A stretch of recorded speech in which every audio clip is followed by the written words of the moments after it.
اعوذ باللہ من الشیطان الرجیم بسم اللہ الرحمن الرحیم۔ مولا کائنات حضرت امیر المومنین علی بن ابی طالب علیہ السلام کے مجموعہ کلام نہج البلاغہ کے پہلے باب کا خطبہ نمبر 226۔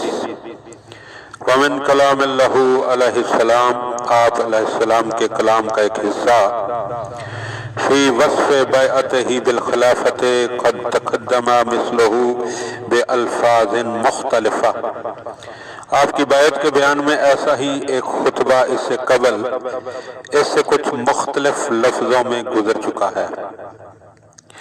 وَبَسَطْتُمْ یَدِی فَکَفَفْتُهَا، تم نے بیعت کے لیے میرا ہاتھ اپنی طرف پھیلانا چاہا تو میں نے اسے روکا۔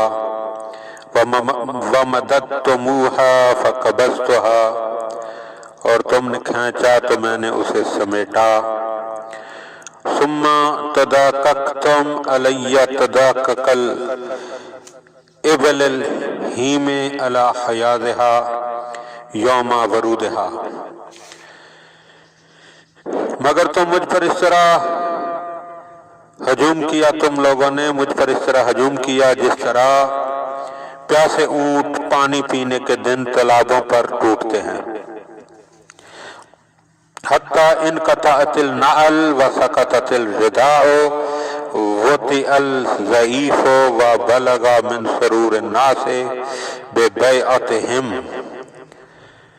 یہاں تک کہ جوتی کے تسمے ٹوٹ گئے، ابا کاندھے سے گر گئی، کمزور و ناتواں کچلے گئے، اور میری بیعت پر لوگوں کی مسرت یہاں تک پہنچ گئی۔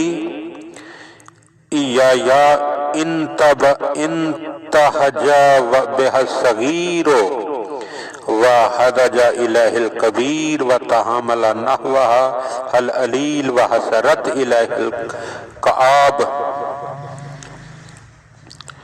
اور میری کہ چھوٹے چھوٹے بچے خوشیاں منانے لگے، بوڑھے لڑکھڑاتے ہوئے قدموں سے بیعت کے لیے بڑھے، بیمار بھی اٹھتے بیٹھتے ہوئے پہنچ گئے، اور نوجوان لڑکیاں پردوں سے نکل کر دوڑ پڑی۔